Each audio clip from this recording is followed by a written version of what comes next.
Yeah, I don't think it's taking the towers.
That's fine.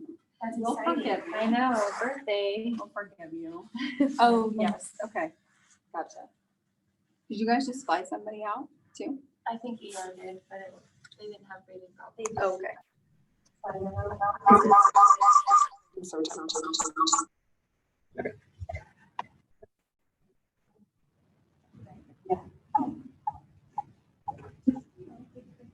Or Abby?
Yeah, yeah. I'm hoping for that.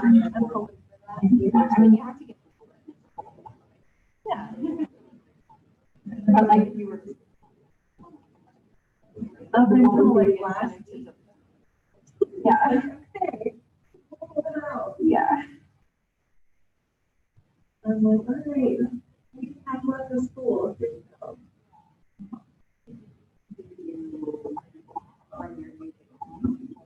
I don't know. I said that how I do it on that. Like. I haven't started. I understand.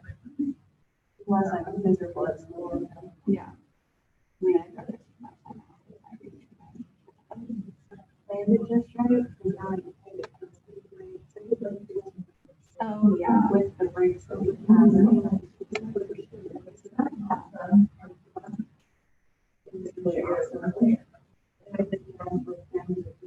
Right.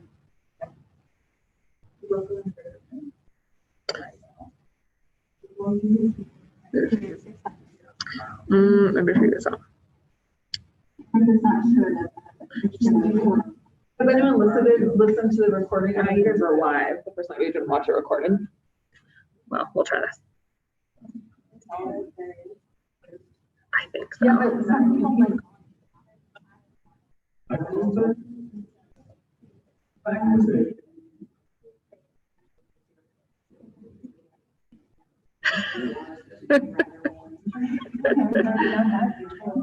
They're like, why are they on this slide for 20 minutes?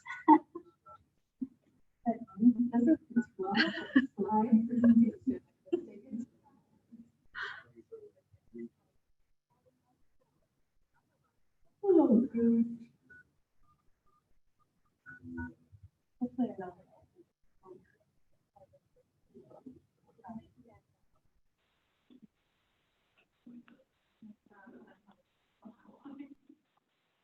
Okay, no, I think we're fine. What's your due date this? Do you think we're good? I think we're gonna. Okay. Yeah. All right, we'll get started. So tonight, we're gonna talk about breastfeeding, and then tomorrow, or next week, we'll talk about like newborn care, CPR, car seats, and then the 4th trimester recovery for mom. Do you guys have any questions from the last 2 classes? Anything that's come up? Yeah. During the video, it did show kind of shooting up with the. Yeah. How long afterwards is that? So generally, it's really quickly, like if it takes longer than 30 minutes, then we're kind of like alarmed by that. So generally, it's like, I don't know, 5-10 minutes after delivery. Now I tell most people that, or I tell people that you like pretty much don't even remember passing the placenta. At least I didn't. I think that most women do not. But one of my friends like said it was like the worst part of delivery, and so she's like, I can't believe you lied to me and told me that the placenta was no big deal. But I would say for the majority of women, the placenta is no big deal, right? You have that baby in your arms. And so what we do is that baby comes out, we put them right up on your belly, we wait for a minute, then we clamp the cord. If dad wants to cut it, they can. And then we're just patient. We just sit there and your placenta slowly starts to peel off the inside of your uterus. And so we just sit there and kind of wait for it. And all of a sudden it'll be like a little gush of blood comes, and then it's bloop, out comes that placenta. And it'll get like right to the opening. And then the doctors will sometimes say like, just give me a little push, you know, but it's like you just push a baby out with a big hard head. And this is just like a soft lump of placenta. And so most of the time it just kind of flop out it comes. And that's it. And then after that, it's really important that we like really massage the top of your uterus, right? Because your uterus was big. It was, you know, every time you go to the doctor's office, right, they like take the tape measure and measure to the top of your uterus, right? Everybody's having that done. And so your uterus, by the time you deliver, is like clear up here to your xiphoid. And like immediately after you deliver, your uterus is already down to your belly button. And so it's just like, it's this huge muscle that then needs to contract back down. And so every minute your placenta is pumping 500 mils, so half a liter of blood through it every minute. And now all of a sudden there's no baby and there's no placenta. So we don't need to pump 500 mils of blood to our uterus anymore because we don't need that blood supply. And so I think the super cool thing about the uterus is that all the blood vessels are like interwoven through the muscle fibers, and that uterus is a big, huge muscle. So as it contracts all the way down, like from, this big all the way down to this big in, a matter of minutes, all those muscle fibers contract and it tamponades off the bleeding, right? It just pinches off all those blood vessels so that blood can be, it can be running through that muscle. And that's what really prevents you from hemorrhaging. That's what prevents the bleed. And so when women do bleed, it's because for whatever reason, their uterus stayed big and like didn't clamp down really hard. And so right after that placenta comes out, we're going to start doing what we call massaging your fundus. And so we're going to take our hand and kind of really dig it into your belly, and your uterus will be down here at the level of your belly button, and we are just massaging pretty darn hard on that uterus, and that's just to get it to really clamp down. And that usually hurts, and women usually don't like it. But that's what we do to prevent a bleed. And once it really clamps down, then we feel pretty good about your bleeding, and we'll just continue to massage it like every time we check your vitals, which is frequent in the beginning, and then it will get less and less often. They say with each baby, your delivery gets easier, but the after pains get worse. So after you deliver, you'll notice that your uterus is still cramping. Like it just feels like period cramps, and it's worse when you breastfeed because you have this hormonal letdown, which lets the milk down, but it also clamps your uterus. And it's protective because it's helping us prevent a hemorrhage. But those cramps, I do think they get worse with each baby that you have. Yeah. Any other questions? If you have a C-section, they do not massage your fundus. We do. I didn't, You don't I remember never, it? no. Well, they're We have probably that. gentle, but we absolutely do. Really? Just not as aggressively because you have an incision right there. Yeah. And so we should massage it aggressively enough. I think one of you guys was talking about it last time, that like the whole uterus can just bloop, prolapse out, right? Mm-hmm. And so we like support the bottom segment of the uterus with our hand and then massage on it hard from the top to make it a nice tight ball. But on a C-section patient, we don't massage it as hard because it's hard to dig your hand right in there and really hang on to the uterus to then massage it because your incision is right there. So they do massage it. I was in your nurse. It would have been memorable if I had been your nurse. Like you would. They were very gentle. They were very It was gentle. more like, are you doing okay? Great. Yeah, It was yeah. very So they gentle. will. I mean, they are going to still massage your fundus, but it will be much lighter, and your bleeding is generally a lot less with a C-section because they've gone in there and manually like scooped out everything in your uterus while they were in there, as opposed to a vaginal delivery. We massage it all out of there. If you have a large baby, do they normally induce or C-section here? So it depends on how large your baby is. So if are you measuring big? Yeah. So do you know how many centimeters big, or have you had an ultrasound? This Thursday. You having one this Thursday? Okay. So generally we'll wait until when are you due? November 28th. Okay. So you have a few weeks to go still. So if your baby is greater on ultrasound than 4,500 grams, then they might counsel you to just go to a C-section and skip the induction, just because the risk of like a shoulder dystocia or a failed induction, or, just the risk of you having that baby probably outweighs the benefit of trialing a labor. But that's definitely like a conversation between you and your doctor to like weigh the pros and the cons. But the thing you have to keep in mind is that ultrasound is like accurate, give or take a pound, right? So it's like they do an ultrasound and they say your baby is 9 pounds, like give or take a pound. So that baby could be 10 pounds, but it could also be 8 pounds. So we actually did one of these C-sections for like, you know, they did an ultrasound, they expected baby to be like, you know, 8.5 pounds, give or take a pound. Mom was pretty small. The decision was to do a C-section and baby delivered almost 7 pounds, 3 ounces. And it was like, well, shoot, she probably could have delivered that baby. So it's very, like, it's a, like, individual discussion between you and your doctor and depending on what the ultrasound says. You know, but if it's like, you know, the thing with measurements is you could have a whole bunch of fluid in your belly too, and that might be why you're measuring big, or maybe it's your first baby and baby hasn't dropped into your pelvis as low as it would if it was your 5th baby, and so maybe that's why you're measuring high. So there's lots of reasons that you can measure big, and that isn't a great indication of how big the baby is. So ultrasound will give you a better idea. And then, so then you kind of have a couple different options. One option might be to induce rather than waiting until you're 41 weeks. Maybe you're going to induce at 39 weeks. Just like, let's get that baby out when it's, you know, 8 pounds rather than 10 pounds. You know, but it's very individualized. But we try not to just jump straight to a C-section, but sometimes we do. Yeah. Do you have a preference? Do you have a expectation? I'd probably go C-section versus Trialing the labor? induction, because I heard it actually makes it worse, the labor. Like, An more induction. painful anyway, yeah. So it depends on what kind of an induction you have.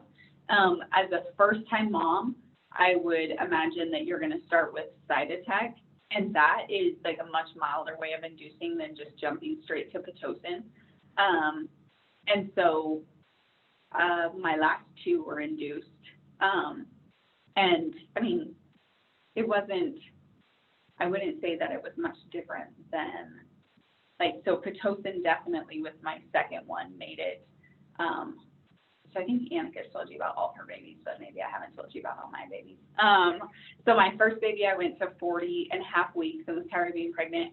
So I drank castor oil, which is an old wives' tale that it will put you into labor. And sure enough, it did. And so I labored at home for, I don't know, probably 6 or 7 hours, and then came in and my water broke in the parking lot. And so then I trailed water all the way to the ER, all the way back to OB.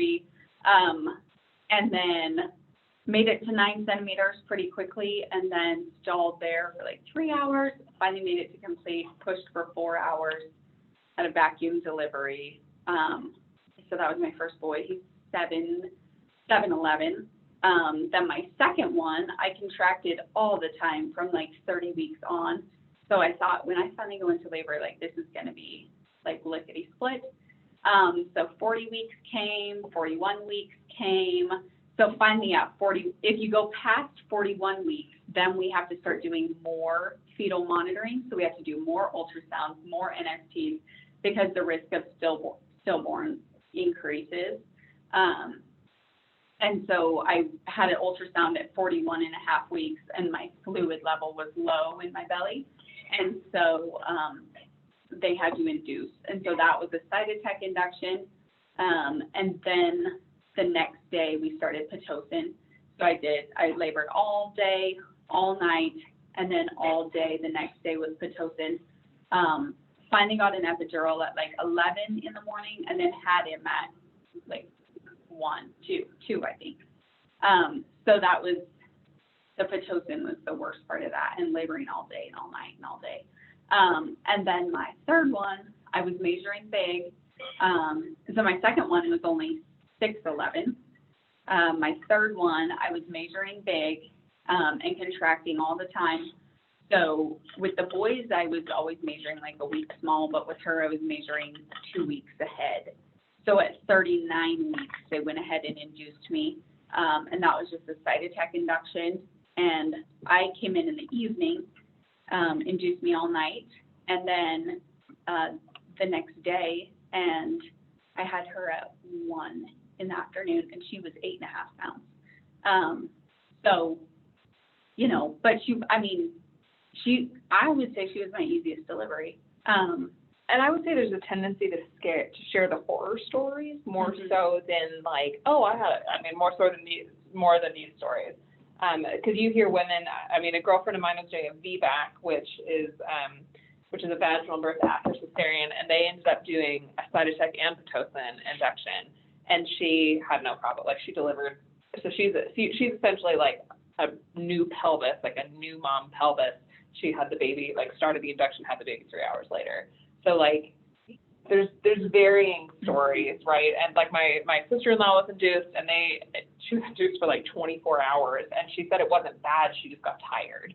So I would say make the decision based on what you want to make. You know, like we've talked about before, there are risks with cesarean. There's significant risks with cesarean simply because it's a surgery, they cut you wide open.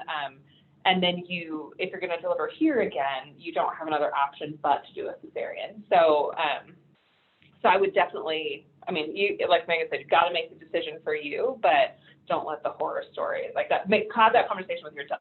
Don't let the horror stories push you one way or another. You make the decision for you. And I think if you're leaning towards a C-section, I would certainly consider like, how many babies do you guys want? Which is like, that's always a hard decision to make when it's like your first baby and you're like, well, heck, I don't know, I guess you better see how the first one goes. You know, but if you're like, gosh, I want several kids, like, I would be very hesitant to opt for a C-section electively, just because the risk of several C-sections is fairly significant. And so if you're like, no, I am having one kid, that's it, time and two, this is done deal, like, I would be like, more like, sure, whatever you want. But if you're like, no, I want 6 kids, then I would be like, ooh, I would have serious discussion about trialing labor. And I think the doctors are pretty good about counseling you through that, and it depends on what your ultrasound says and stuff like that. So, yeah. Don't be scared of labor. Yeah, it's awesome. Tina said already, we did the 3D. And I think that's what freaked out the doctor, because she was like, oh my gosh, he already has a huge head. So what else? How big was it, guys?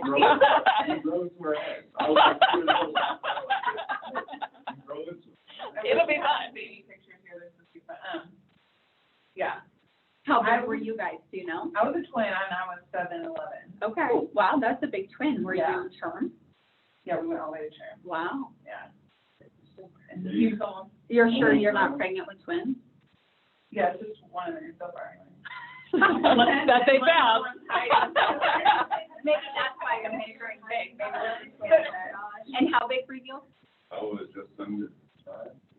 Okay, but neither of you were 12 pounds, so that's good news. Like, Those run in my family though. I don't know that I want to deliver a 9-pound baby, but, Your sister, 12, 6, 5. Yeah, she oh, was 12. seriously? Yeah, And was she born vaginally, C-section? Ashley, yeah. See, You might have the I genetics. put a lot of weight in, like, what was your mom's delivery like? What was your sister's delivery like? Because, like, I think it does play a part in it. Like, one of our nurses, she is one of 9 kids, and she was the oldest, and she's the only one born in a hospital. The other 8 were born at home with a midwife. And all of her mom's babies, I'm always like, oh my God, 9-pound babies looks too big for me. And she's like, really? That's small in our family. Like, all of her mom's babies were born at home, like, in the bathtub with the midwife, and then, like, the smallest one was like 9 pounds. And that's not a big deal for her. And so think about it, like, in terms of genetics and pelvic mobility, like, Yeah. those genetics play into you guys too. So however your mom's delivery went, however easy it was, like, you have half of those genetics. So, yeah, and really, women's bodies are amazing. I think I've shared with you guys, but my sister-in-law delivered, like, a 10-pound, 2-ounce baby, and she is, like, 95 pounds soaking wet. Like, she is a teeny gal. And so, she labored a long, long time, but just gave her body plenty of time to stretch, too. So, And I'm absolutely not recommending a breech delivery. But when I was in Boise doing more OB training, there was a gal that came in and she had a breech baby and she wanted to deliver breech, which is like very, very few institutions will let you do that. So she had been planning a breech delivery in Portland, but her water broke at home while she was packing her bags. They lived in Boise and there wasn't time to drive from Boise to Portland. So she had to go to the hospital in Boise. That was her only option. So they were trying to take her back to C-section and she refused to sign a consent to go to surgery. And so like, that's kind of a big deal. If like somebody will not sign an informed consent to go to surgery, you can't really take them to surgery against their will, even though everybody in your hospital says we don't do breech deliveries. Like what are you gonna do? Discharge her to the parking lot? Like, of course you're not gonna do that. So they went ahead and let her deliver, and it was her first baby, and she delivered this baby breech, and everything was fine. But I think she had a pretty compelling case for her because all of her mom's babies, like 4 of them, were all born breech. All of her aunt's babies and all of her grandma's babies were all delivered breech. And so I think like for whatever reason, like the shape of their pelvis, the shape of their body, like it was suitable to deliver a breech baby. You know, would I recommend that? No, I wouldn't. But I think you do have to look at like your family history and say like, I think my body could handle a 12-pound baby. Like maybe my mind can't handle a 12-pound baby right now, but like maybe my body can. So, yeah. Lots of questions for you, Good Doc. questions. Yeah. Yeah. Okay, so we're going to talk about breastfeeding. You guys ready? Help yourself to the coffee and the cookies. Well, maybe we're ready. So the American Academy of Pediatrics recommends exclusive breastfeeding for the first 6 months of a baby's life, followed by the introduction of food for at least 12 months, and then continuation of breastfeeding for as long as is mutually desired by mom and baby, right? So we do nothing but breast milk for the first 6 months, then we introduce foods, and then we continue to breastfeed as long as mom and baby want to. So the worldwide recommendation is actually to breastfeed until babies are 2. So that is the worldwide recommendation. In a lot of third world countries, they talk about the importance of breastfeeding through your disaster season. So like if you have a hurricane season or a tsunami season, you wouldn't want to wean your baby onto formula or solid food or something like that right before your disaster season, because if your clean water supply was wiped out, your baby has nothing, they don't have a clean water source. You wouldn't have a clean source for formula or food or water. So they recommend that you continue breastfeeding through that disaster season to increase their chance of survival through infancy. In the United States, most of us are lucky enough to not live in a situation like that, but it is still recommended to breastfeed through cold and flu season. So you guys are going to be having like fall and winter babies. So like I would certainly recommend that you breastfeed for a year if you can. But a lot of times people get to that 1 year mark and they're like, all right, happy birthday, like that's enough of that. And they cut them off. Well, you're going to be cutting them off right, that 1 year mark is going to come right in the middle of cold and flu season. So if you're like, I can't do 2 years of breastfeeding, I would encourage you to at least try to finish out that flu season after they turn 1. So through, end of April, 1st of May after their first birthday. So with my first child, he was a March baby and he weaned like end of January before his 2nd birthday. And he was sick a lot through February and March. And so I thought, like, in hindsight, wow, that was not that smart of me. Like, we'll do better next time. And so with the second one, he was a May baby. And so he nursed through his 2nd birthday and weaned, like, in August after he turned 2, with much less illness. So it's just something to think about. And the recommendations too with COVID, initially like they were talking about like separating moms and babies until we knew like nobody was like COVID positive. Those were like, I remember Megan and I sat down, we were like, oh my gosh, like what are we gonna do? now we've like got a little more perspective, and the recommendation is like, even if you come in with COVID, to just like have good respiratory hygiene and still breastfeed your baby. So I think that's something else to consider, you know, like we have this pandemic that's going around, and no, it doesn't seem to affect infants and children very severely, but I mean, I've had 2 preemie babies born in cold and flu season, and so we are very aware of of germs, and if you're planning on putting your kid in daycare, definitely something to think about. And then, you know, we're in the middle of a pandemic, so, you know, breastfeed your baby through a pandemic too. So the benefits of breastfeeding is a decreased incidence of allergies, obesity, ear infections, SIDS, necrotizing enterocolitis, and then exclusive breastfeeding. So if you're not supplementing with formula, it decreases the risk of lymphoma and leukemia, diabetes, and Crohn's disease. So the decrease in the lymphoma and leukemia is because breast milk has cells that are called Hamlet cells that basically go around in the newborn's body and kills off precancerous cells. So that's a pretty cool preventative that comes with breast milk. Necrotizing enterocolitis was really common in NICU settings. And so when NICUs transitioned from using formula in the NICU setting to using breast milk, or like either mom's pumped milk or donor breast milk, their rates of necrotizing enterocolitis went down significantly. Necrotizing enterocolitis. So if you ever see pictures of it, it's like this little tiny baby laying in a NICU bed, and they have this big, humongous black belly. And so it's like they get ischemic, like dead bowel. And so it's like, so breast milk has antibacterial and antiviral properties. And so, and like our body is made for it, versus cow's milk has a lot more lactose in it.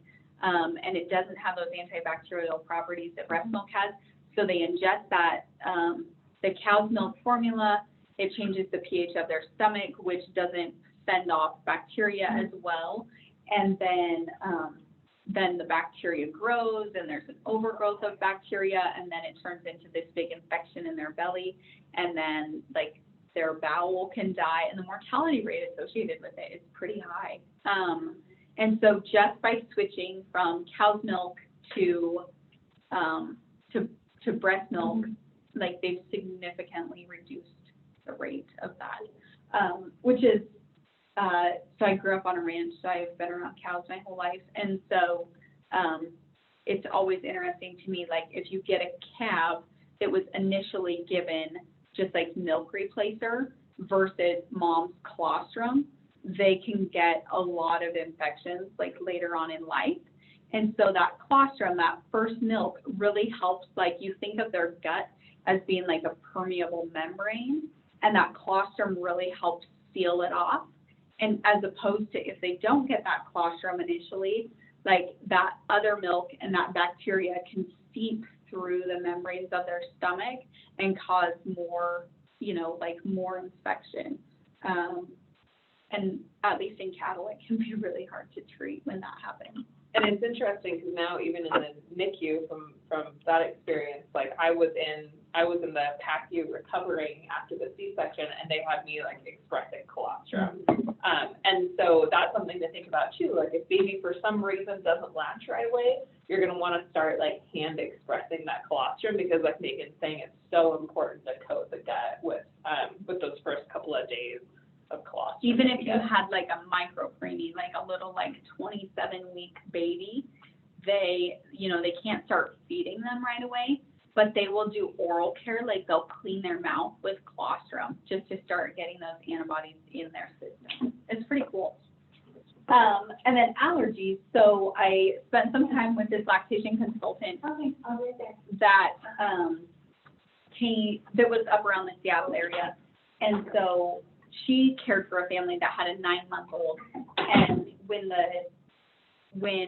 the baby was like 9 months old, they gave it peanut butter, which is fine, but the baby had an anaphylactic reaction to the peanut butter.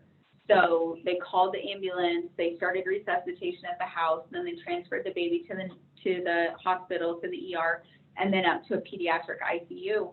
And when the pediatrician came in, he asked if they were planning to breastfeed for a long time, and they were like, well, I mean, no, not really, this kid is 9 months old. And he said, you really should breastfeed this kid for a long time. And so the mom breastfed that baby until he was 5. And so for the next 4 years, they kept the kid strictly away from peanuts or any peanut products.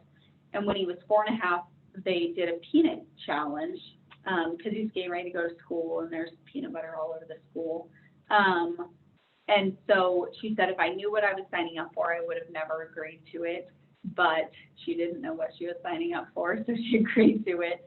And she left the room to go to the bathroom right before they started.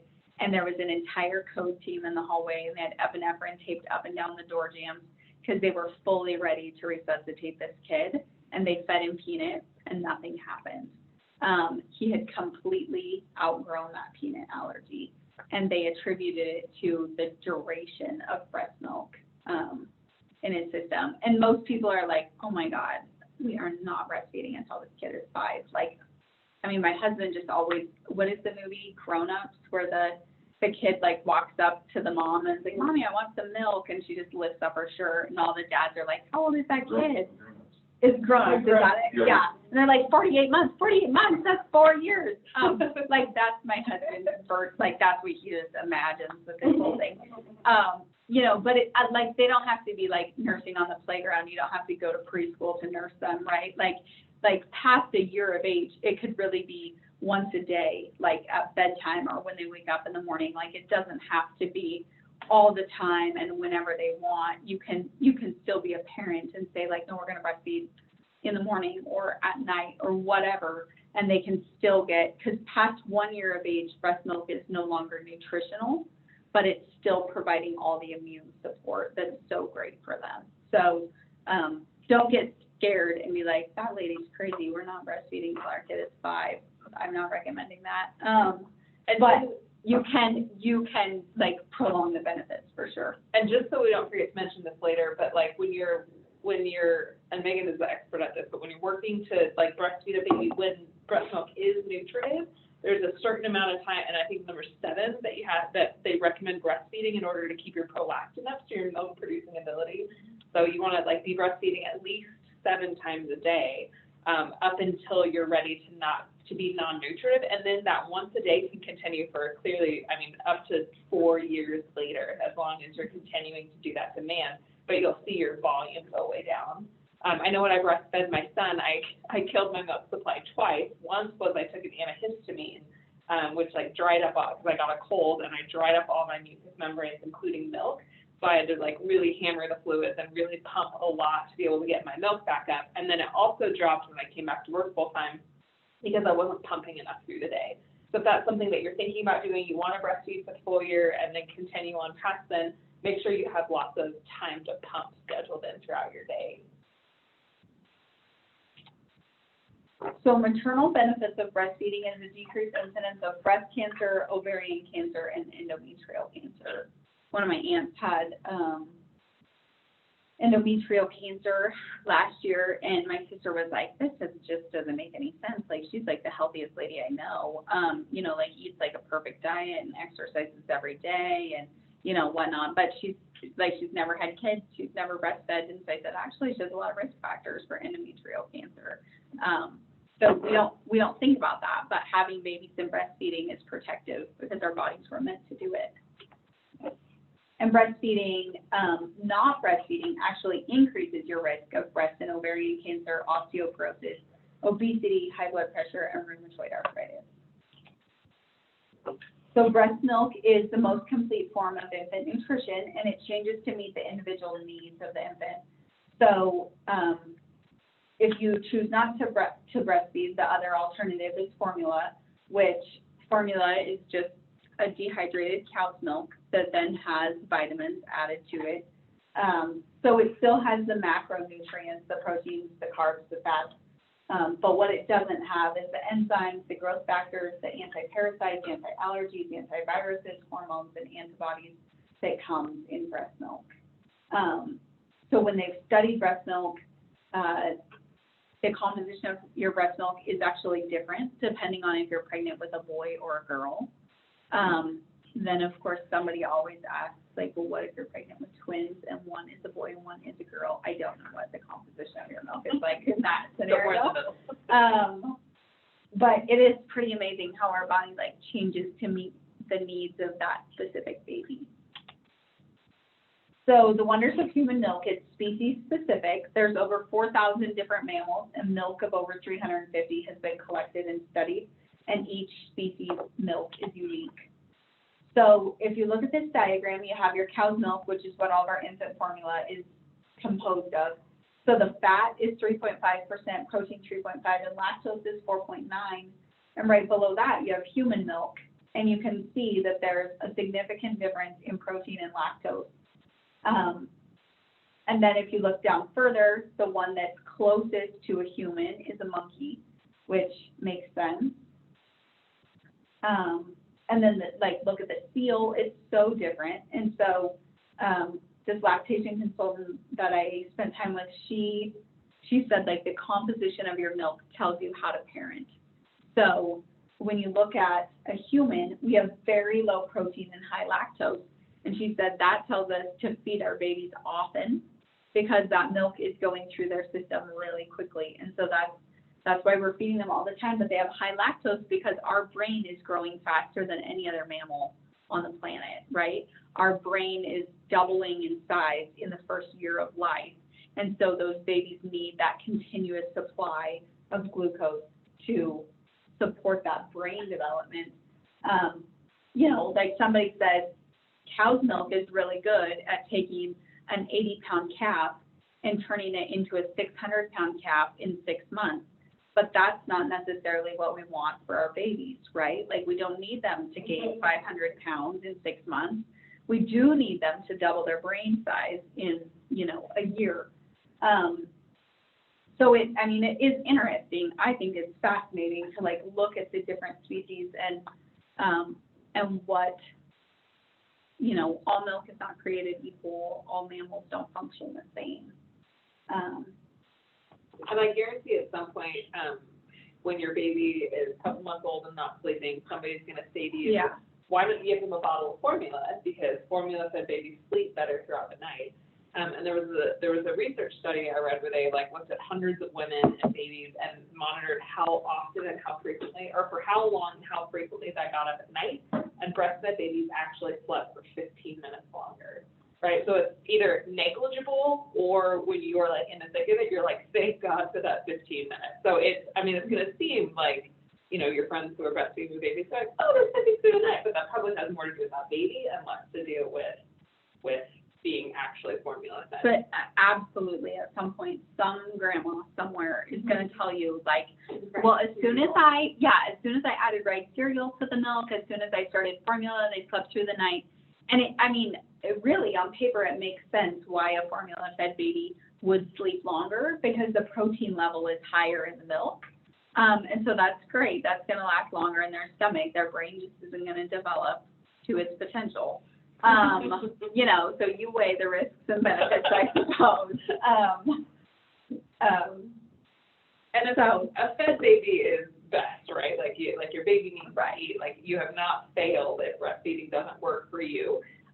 But you know, if you're thinking of throwing in the towel because you're really, really sleep deprived, just know that it's not gonna make a big difference. So I love the lady in the center. So like one of the things that's so interesting to me is like, why are there all these women like in Africa feeding one baby or two babies or three babies, right? And they themselves don't have that much to eat, and they're producing this huge milk supply. And then here in the United States, we have tons of food, most of us, and we are, a large percentage of women are underproducing. Like, how is that possible? Well, I really think it's, if you like strip it down to like what was breastfeeding meant to be and what is it in a breastfeeding culture. So like the lady in the center, if you've ever held a baby for a long period of time, it's like most comfortable to hold them on your hip. You can especially imagine if you had like a sling around them, you could just pack them on your hip all day. most women's nipples point outward a little bit, and so that baby can sit on your hip and just nurse on demand. And so when anthropologists have studied breastfeeding cultures, they've noted that those babies feed 48 times a day. Now, like, if you told somebody that you fed your baby 48 times a day, they would think you're crazy, right? Because we live in like such a rigid, regimented culture where we say like your baby should eat every 3 hours, and like if you feed them more often than that, somebody's like, are you serious? You're feeding your baby again, they just ate. You know, and we have back seats, and we have car seats, and we have strollers, and we have like the majority of us aren't packing our babies right on our chest. You know, we have clothes, we have, you know, cultural norms that tell us we can't be just walking around with our baby on our hip breastfeeding all day long. But I really think that's a huge reason why a lot of women in the United States struggle to have a full milk supply, is because they're not feeding on demand. They're not feeding that baby every time they need to eat. So they split mammals into two different groups. So one group is the nesters and one group is the follower carriers. So like nesters would be like dogs and deer. So they would feed their young and then bed them down and leave them. And those babies can go for a longer period of time without eating. Whereas horses, cows, and humans are carrier followers. So our babies are meant to go with us everywhere we go. And like if you watch a cow out in the field, every time she stops, that calf sucks, and then she walks a few more steps, and they suck again. And that's what humans are meant to do. Like our babies are meant to go with us, and we just feed them on demand. So if you can, like, you know, do that as well as you can in your home setting, I think that's when women are the most successful. So the Mexican culture really talks about having like 40 days at home with your baby. Like you shouldn't leave your house for 40 days. Like you just stay in your house, people bring you food, they take care of you, but you don't leave. You just stay at home and you nurse. And I think like a lot of cultures are like that, except for Americans. Like we have to be off doing all sorts of things right after we have our baby. But I think that's one thing that makes it more successful, is if you can stay home with your baby. And I think another challenge to like the feeding your baby 48 times per day is, especially as a first time mom, or really a mom at any point, it's hard to be needed that frequently. Like you were just about to sit down and eat and baby starts crying, or you were just about to go pee and baby starts crying, or all you wanted to do was go on a walk and baby starts crying and is ready to eat again. So I think that can be really challenging for people too. I know from my own experience, I had, like, if you wind up with significant postpartum anxiety, like that was something that I had to deal with. It made it very difficult to accept help. And so then I was feeding this baby all the time and trying to do all the things, and that becomes very overwhelming. So if you can take a note from Mexican culture and just have a list of things for people to do when they come over, it will make your life totally different. And we'll talk about that a little bit next time too. But yeah, being able to be needed that frequently and be okay with it is the best way to drive that multiply up. When I think like some of the cultures that do the best with breastfeeding and maybe do the best with like parenting in the early stages, I mean, they really do. Like they stay at home and they like lay in bed with their baby, and people, like their family, flocks around them and, you know, cooks and cleans and takes care of everything, and they just like sleep and feed their baby, and that's it. But I think when you talk to those moms, like looking back, when you sit down and visit with those moms versus visit with the moms that were like doing all the things, the moms that just like, you know, just laid there and rested with their baby, like do better than the moms that are up jetting around doing all the things. So our breast milk is broke down into 3 categories. So the first is colostrum, then transitional milk, and then mature milk. And then mature milk is further broken down. So colostrum is that milk that we generally talk about. It's usually there in the first 1 to 3 days. We say it's the perfect amount at the right time. So only about 15 mils in the first day. and it allows baby and mom to practice feeding. So this is what I was talking about, like this is what coats the GI tract. This is what helps seal that GI tract to get it ready for mature milk. And it's protective, not growth enhancing. So we expect our babies to lose weight in the first 3 days of life. And then once your milk comes in, then they slowly they slowly gain weight again after that. But we expect them to lose weight. Now, if you have a baby and for whatever reason you choose to just formula feed, we really try to restrict the volume that you're feeding in the first few days, just because that belly is not ready for big volumes of milk. And if we feed them a bunch right off the bat, a lot of times they end up like, you know, colicky and fussy and burpy and spitting up a bunch, just because their belly wasn't ready for that. Yeah. Up to how much weight loss is safe for your baby's experience? So up to 10% is really quite normal. So I don't know, my most recent kid was 8.5 pounds when she was born, and she dropped to 7 pounds, 12 ounces. So like not quite a pound, but like when you only weigh 8 pounds, that's like losing a pound is quite a bit of weight. So we try to, we would like you to not lose more than 10% of their body weight. You know, but like half a pound to a pound, depending on how big your baby is at birth. And then our goal is for them to be back to their birth weight by 2 weeks of age. So, you know, once most people's milk comes in on day 3, and once your milk comes in, then we'd like to see them start gaining approximately an ounce a day. That's about the weight gain that we want to see. So then about day 4, 72 hours after delivery, is when your milk comes in. So that's like kind of like, you know, you wake up and you're like, holy smokes, what happened? Like your boobs are like bowling balls, and you know, you have milk up over the top of your collarbones and in your armpits and everywhere else. And that's when your milk came in. So somebody described colostrum to me as like orange juice concentrate, right?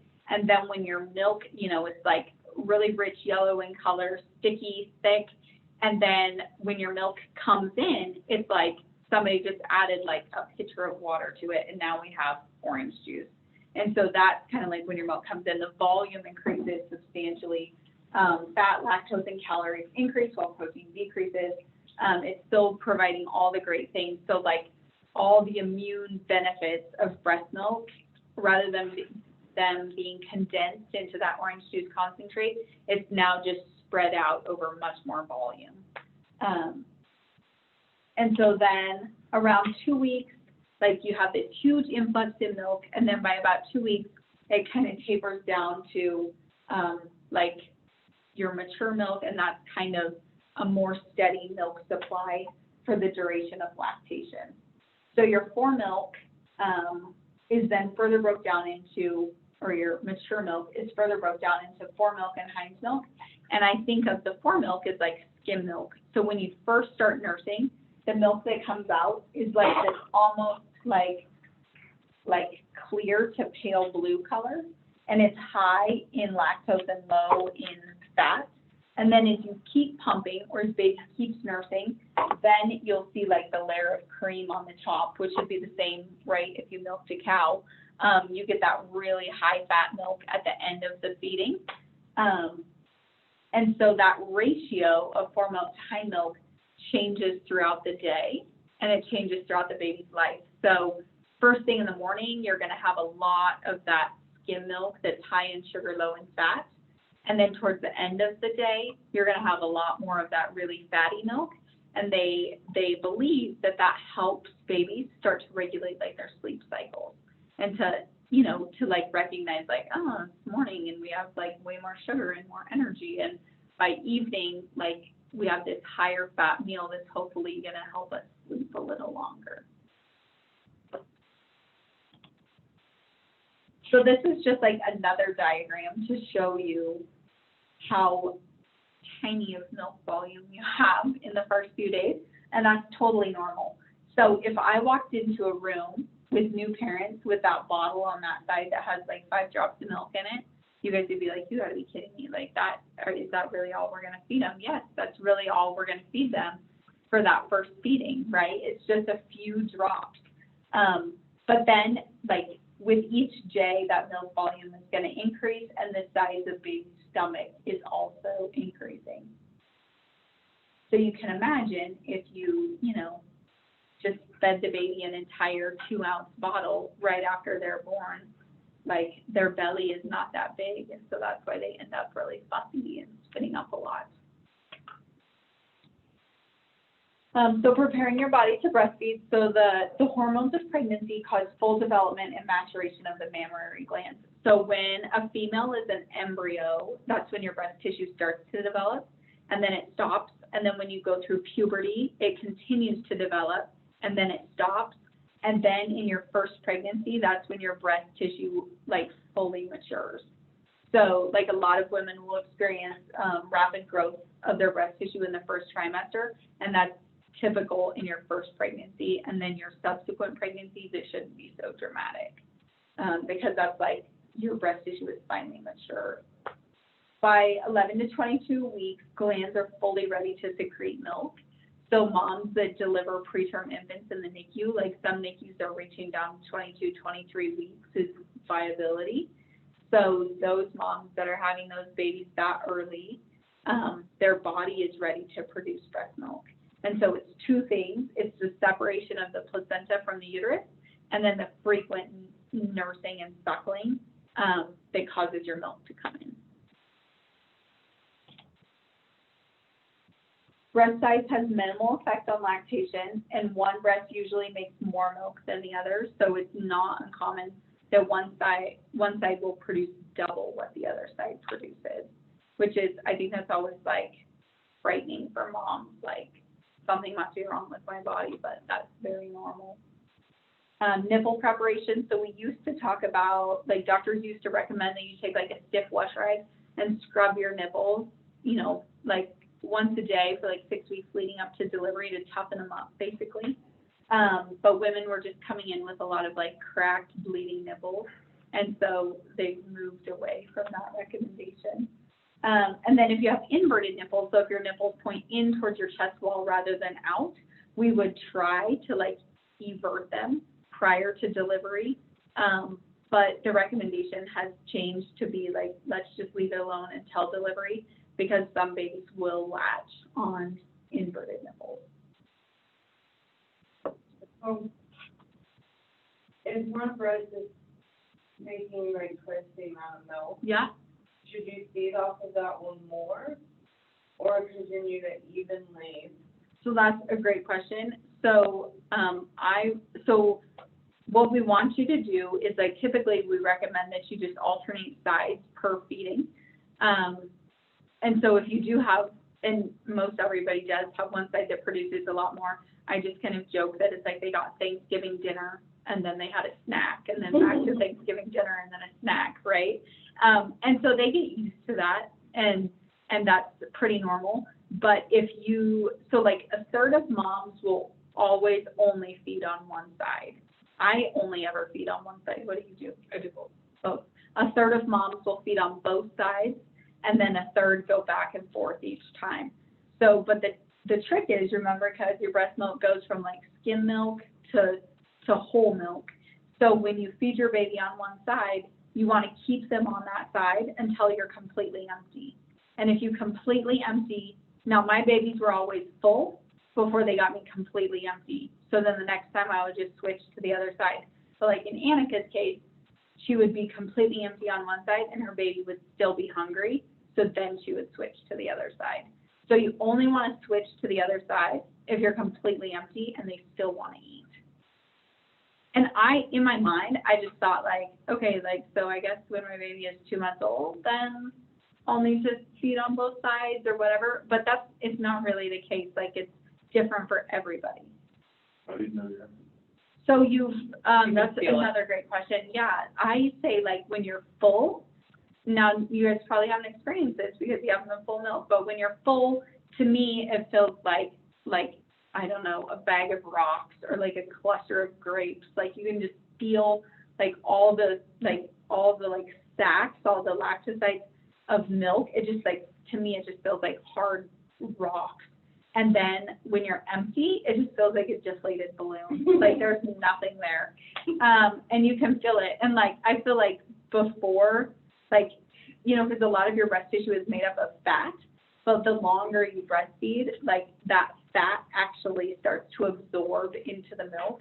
And so, I mean, I still felt it for sure, even with my first kid. Like, you know when you're full because you feel like there's milk everywhere. The very first time And my when son- you're empty, it's like you are just a deflated balloon. The very first time my son slept, and granted, we're coming out of the NICU where I've been like feeding him every 3 hours.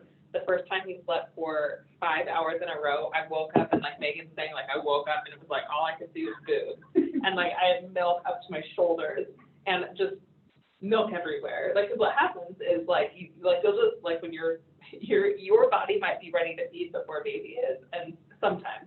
And so you'll just start leaking milk everywhere. And I remember in that case, I had the pump because I was so uncomfortable.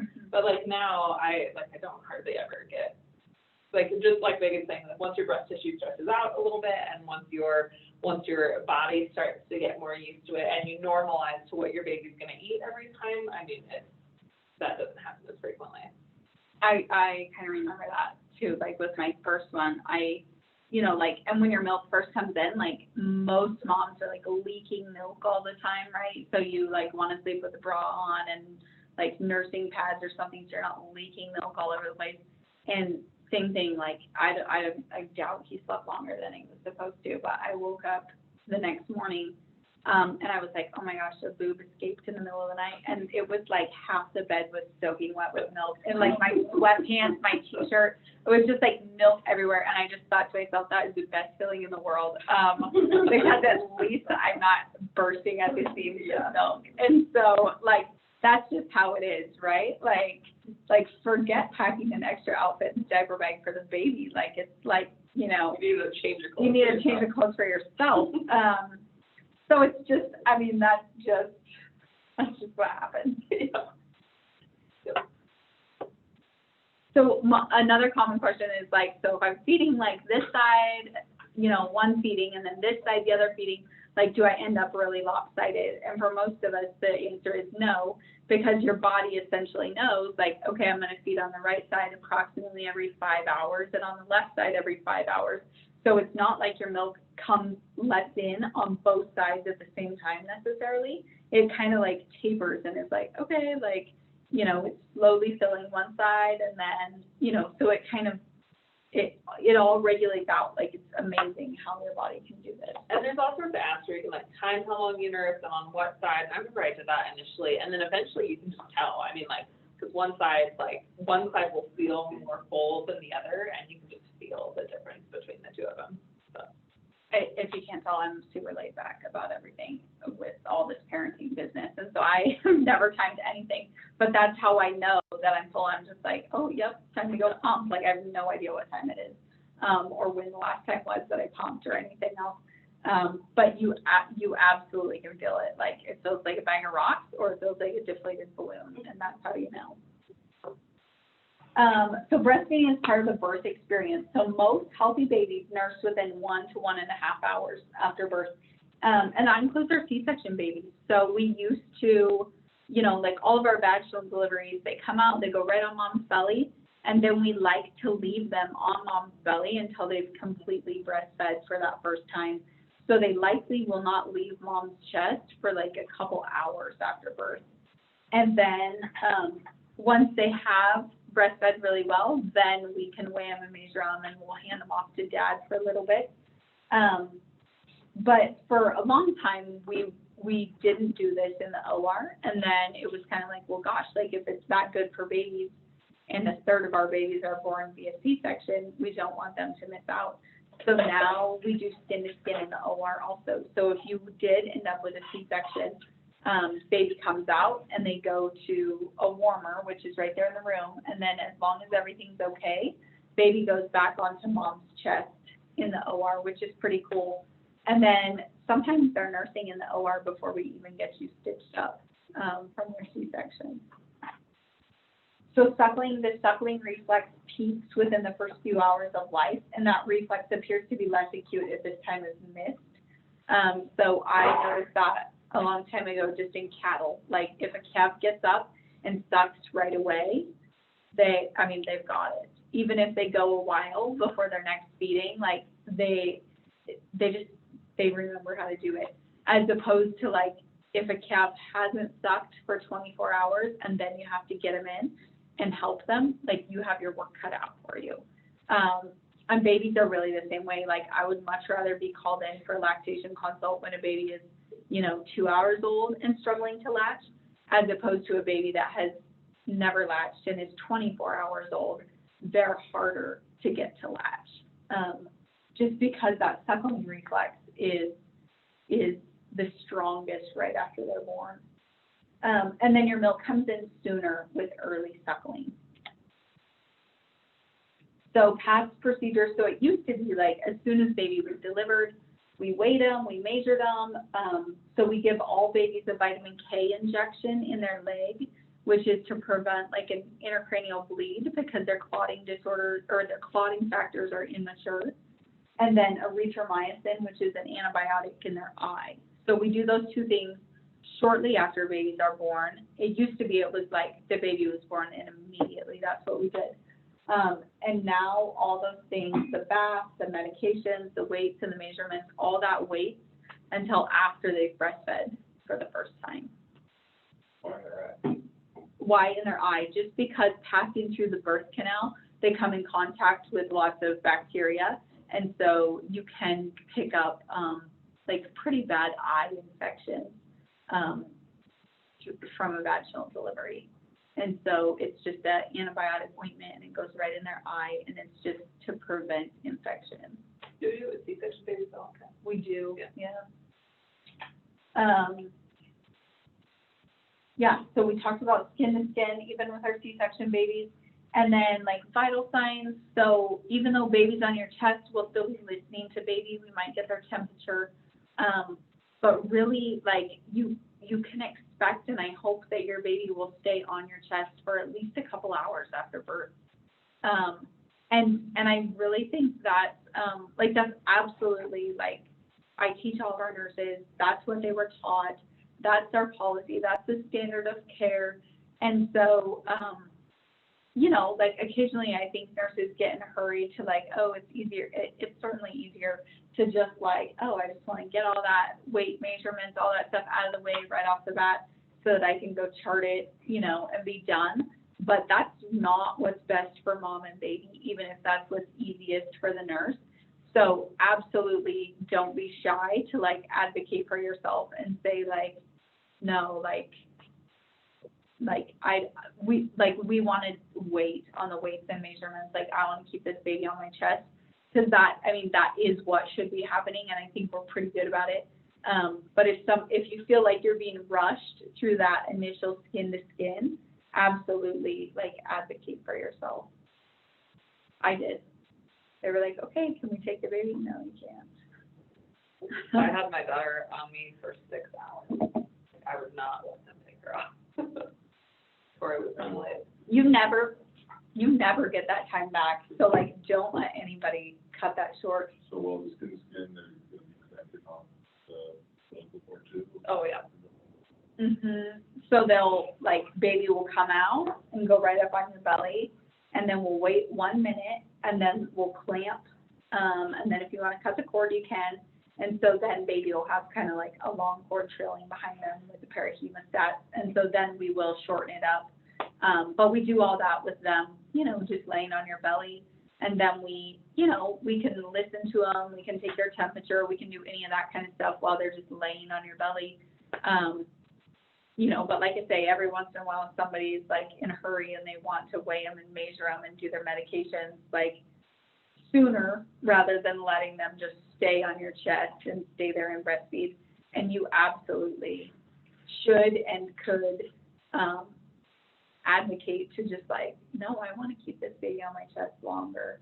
And it gets pretty quiet after like the initial hubbub of delivery is over. Like it's pretty quiet and calm in the room too. So Especially where, I can't remember if we talked about this, but while you're laboring, there can be 3 people in the room, right? But then after you deliver, it's just you and your birth partner, and that's it until you go home.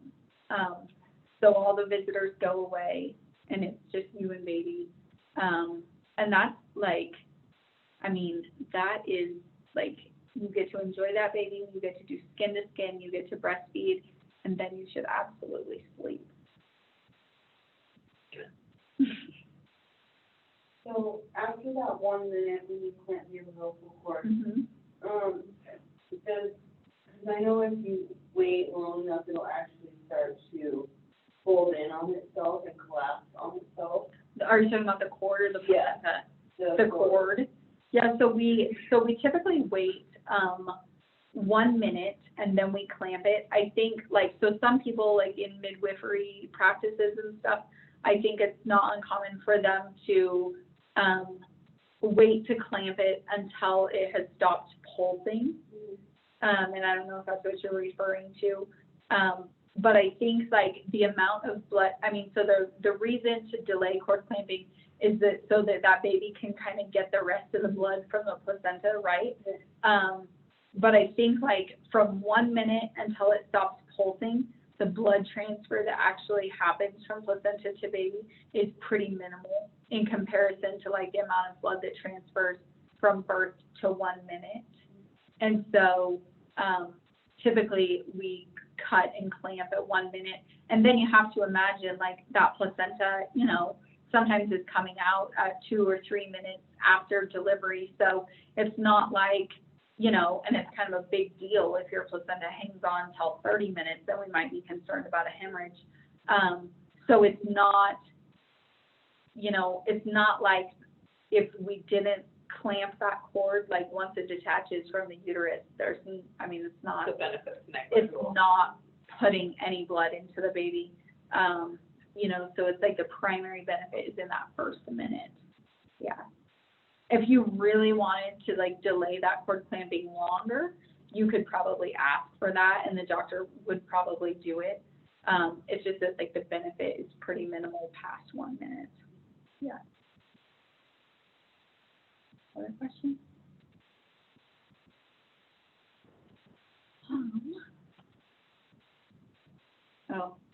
Anna can talk about skin to skin. So we've been saying skin to skin, and so it kind of makes sense, right? So you have this brand new baby who's naked, right? And we put baby right on your also bare chest. So but there's a pretty incredible phenomenon that happens. So number one, like baby like is close to your heart, right? So the baby's able to hear the same thing. But there's a bunch of research out of Australia that's come through that's really changed the way that things have been done, and primarily in NICUs, right? Because that's a unique experience where these babies are out of their like amniotic environment too early, and so how do we help these babies turn into like healthy, fully functioning adults? So what they found is that skin to skin, it helps to keep babies warmer. They've actually found that mom's core body temperature will regulate based on what baby needs. So if baby comes out and is a little bit cold for some reason, for whatever reason, mom's body temperature will increase. Or if baby's temperature is a little too high, mom's temperature will decrease. So she'll help regulate that with baby. It helps regulate breathing for both mom and baby. And our nurse anesthetist Gabe is always saying that he has to do a lot less work to keep mom stable in a C-section when mom has baby on her chest. And I can say that from personal experience, like when in my first delivery, when my son was like whisked off to the NICU code team, that was like the longest 45 minutes being stitched up in my entire life. And I think I could have, like, if you were to ask me how long it took to get stitched up the second time where I had baby skin to skin, I would have told you like 5 minutes. Like I had no idea how long it took because I wasn't paying attention. So it's much better for mom and baby. The other thing that does is keeps blood sugar levels higher. So, I mean, that sounds kind of crazy, but it actually helps to regulate baby's blood sugar levels, enhances bonding. So right after delivery, especially in a vaginal delivery, you get this huge flood of oxytocin, and that is like the love hormone. And so when you get this huge flood and you've got baby sitting right on your chest, that really is gonna help with bonding. So, 2 months down the road, when baby's screaming at 3 o'clock in the morning and has been screaming since midnight, you're gonna hopefully think back to that moment, and know that this child is yours. And it's gonna help with that bonding, right? You're like, yes, I did deliver this baby, and And I do still love you. and I do still love it. But that oxytocin is also the same hormone that helps your milk come in, let down. And it also is the same hormone that contracts your uterus, right? So that it tamponades off the bleeding. So it's huge. Don't men get the oxytocin as well? Yes. I think they do, just not in the level that women get it in. Not quite the lactation level, but I mean, you never know. Yes, actually, that Yeah, is I think possible. so, yeah. But probably not just from skin to skin, so dads, don't be scared about putting baby skin to skin. So that, I think that's a really good point though, that it's that regulation, especially of a parent, or a loved one to that baby, if for some reason, let's say it's a crash C-section and mom can't be there, dad can also do skin to skin and give baby a lot of these same benefits. We actually had a baby that was a DHS baby, right? So for whatever reason, Child Protective Services removed the baby from the parents at birth. And so we had the baby here at the hospital, when it was a baby that had been exposed to drugs. And so it had a lot of things against it. And Dr. Gallagher actually wrote an order in the chart that one of the nurses, at least every shift, needed to go in that room and close the door and take their shirt off and hold that baby skin to skin. Because he just said, what is the best thing that we do for babies? We do skin to skin and we breastfeed them. It's that simple. And he was like, this baby needs as much love and holding and skin to skin as it can get. So you better believe it. Once a shift, one of us went in there and just stripped down and held that baby. But truly, that's what these babies need. And it's so incredible, the difference too. I mean, so my son was born at 33 weeks, like I've told you guys. We were only in the NICU for 10 days. So we actually left 5 weeks before, more than 5 weeks before his due date.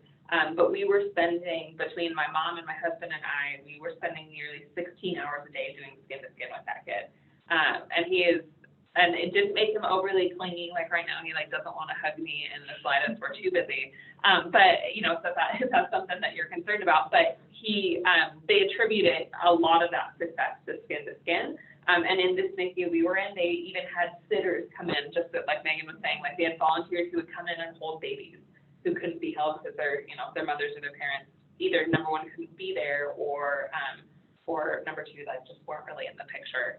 And it really does help soothe baby. So this is another thing to think about, when it's 3 o'clock in the morning and you fed baby and baby doesn't want to latch and they're really upset, going skin to skin is a really great way. Also because that's going to help, it's going to help soothe them. It's also going to help boost your milk supply.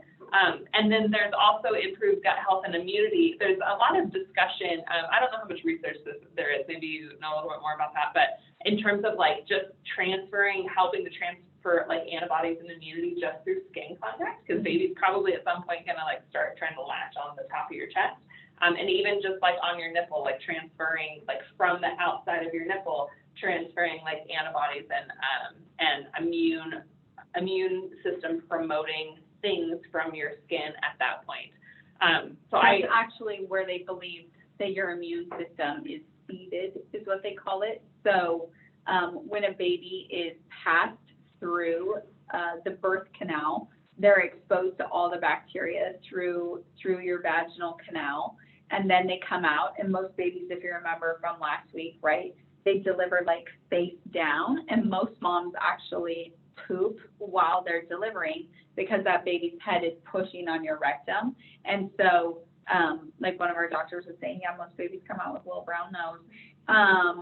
And then that baby is put on your chest and they start breastfeeding. And so then they pick up all the bacteria that's just naturally occurring on our skin, on not on just anybody's skin, but on your skin specifically. And then you breastfeed them and you give them all the immunity, because your body has all this bacteria, through your birth canal, through your GI tract, and then all over your skin, but your body's immune to it. And so then they breastfeed and you pass all that immunity on to them. And that's really like the start of their immune system. And so they have looked at like, okay, C-section babies don't go through a vaginal canal and they're not exposed to feces like from the GI tract right at birth. And then when they were not going skin to skin in the OR, they like before we went skin to skin in the OR, we took them back to the nursery. And so they were looking at like the immune systems of those babies and like then what bacteria were their bodies cultured in. And those babies had the bacteria of the nurse's hands all over them, as opposed to the bacteria that's all over mom's body. And it took me a really long time to like wrap my mind around that, because it was like, really, like I deliver the baby and then I hang on to it for 30 minutes and then I hand it back to mom. Like, why is the bacteria of my hands what's feeding their immune system? But I guess I finally started thinking of it like a piece of tape. Like you can touch a piece of tape to your skin only so many times and then it's no longer sticky. And so it's like those initial exposures are so important. And so like that's the birth process, and that's skin to skin, and that's breastfeeding. So it's pretty cool. And it's something that you can do to, like, for those first couple of months, like, especially when, like, in that fourth trimester, so the 12 weeks after birth, baby still is not aware that they're not a part of you anymore. And so, my husband and I did skin to skin all the time with both of our kids. Like, just as soon as they would be crying and they didn't seem like they wanted to eat, like, one of us was stripping down and sticking a baby on our chest. And it's also, you know, it's really soothing for me and for babies. So definitely something like a tool to use. There were times even where I would need to be doing something, but she would be fussy or want to be held, or but she didn't want to be eating, but she wanted to be on my skin. And so I would use like one of those wraps and put her right on my skin and then wrap her up and then like throw a robe on or something or something fun and then just walk around the house that way. I think there's like these, we had like a surrogate couple come and adopt a baby, and one of the dads had on this like, I don't know, I think it was just like a really compressive tank top, but like the baby could just like go in the tank top. And I had one of those wraps, but I feel like by the time I used it, it was like my third kid, and I just felt like I could like barely have enough time to brush my teeth. Like I never had enough time to get this wrap on. And I just thought like, oh my gosh, like, I mean, if I have another kid, I'm going to be buying one of those like compressive tank tops that I could just like grab the baby and stick it in my shirt and jet off. I don't know if mine fits. I tried, like, I was. Is it too tight? It might be, like, I tried to get it on today, and it, Was too tight. yeah, so I don't know if you should try that on before you. Like, I'm like tempted to send, like, would you Send try it back. Yeah, or no, have somebody else try it on that doesn't have, It doesn't have a baby. yeah, so, Huh. just, I wonder how much it would like, because even like once you Yeah. put a wrap on, and I always think like, ooh, I don't know what you think, I always think like, ooh, this is pretty tight. And then like, once I put a baby in it and I pack them around for 3 hours, oh, yeah. then it's like, then they're like hanging down to here, you know, and they were like up here, and so maybe it will stretch out. Oh, but just like, and Yeah. like, oh my gosh, it doesn't matter, like, if the hospital was on fire. If I walked back there and you had your baby skin to skin on your chest, I don't even think I could bring myself to, like, oust you out of bed. Maybe just take the whole bed. Yeah, like, I mean, because you never get that time back, and it's my favorite time. It's worth it. It's worth getting pregnant, having another baby, pushing it out. Just for skin to skin. Just to hold that Yeah. baby. Okay, you talked a little bit about like if babies are fussy, so a lot of times like we'll talk to moms, you know, that are like postpartum like a month or two, and it's like, oh my gosh, like this baby is just fussing all the time and we don't know what to do. And so that is a great thing that like like Annika said, like for next 3 months after they're born, they're still a very immature fetus. And so the more that you can mimic the womb, the better off. And so if they can be on your chest, tight, snugly, like just like they were in your belly, they do much better in that situation. And so you can even imagine, like, if you packed your baby, if you held your baby 12 hours a day, which seems like a lot of time to be holding a baby, that's half of what they were used to. Because they were used to being held 24 hours a day for the last 9 months. And now you just like, I mean, most parents probably are not holding their baby 12 hours a day, but that's half of what they were used to. So just consider that. So normal feed patterns, so that first feed is often followed by sleep. So, you know, that baby comes out, they nurse for a couple hours, we weigh them, we measure them, we swaddle them up, we hand them off to dad. That's typically the time that we get mom up to the bathroom to pee and to shower if you want to, if you're filling up for it. And then that historically has been the time where there's like this influx of visitors. And then, like, you have to make your social media posts and you have to do all these things. And really, like, it always makes me sad to see that happen because that is the ideal sleep time. Like, baby is, like, sleepy and content for a little bit, and mom is wiped out, and that's a great time to go to sleep. And so what happens is baby is pretty content to, like, eat and sleep for, like, you know, 12 hours or so. Maybe longer than that. And then right about the time that the family, you know, that the parents are finally like, they kick all the visitors out and they're like, that's it, we're going to sleep. The baby wakes up and they want to eat, you know, every 15 minutes from then on out till day 3. And so I think, like, if you can just really, like, after that baby's born and you feed them and maybe you shower and pee, go to sleep. Because that first 24 hours will be your best opportunity at sleep. Because in day 2 and day 3, those babies feed all the time. And that's when moms have a meltdown at 2 in the morning. And they just say, like, I can't do this, I don't have enough milk, I can't do this anymore. And that's totally normal, right? So the baby is still getting this tiny volume of milk at each feeding. But now you've been doing this, like, every 30 minutes for the last 3 days. And every, you know, and then just imagine if you had a 2-day labor on top of that, like, you really haven't gotten much sleep in the last week. And that's absolutely where moms throw in the towel and just say, like, I can't do this any longer. But that's all normal. And that constant feeding is what brings your milk supply in. So then finally on day 3, you wake up and hallelujah, there's the milk.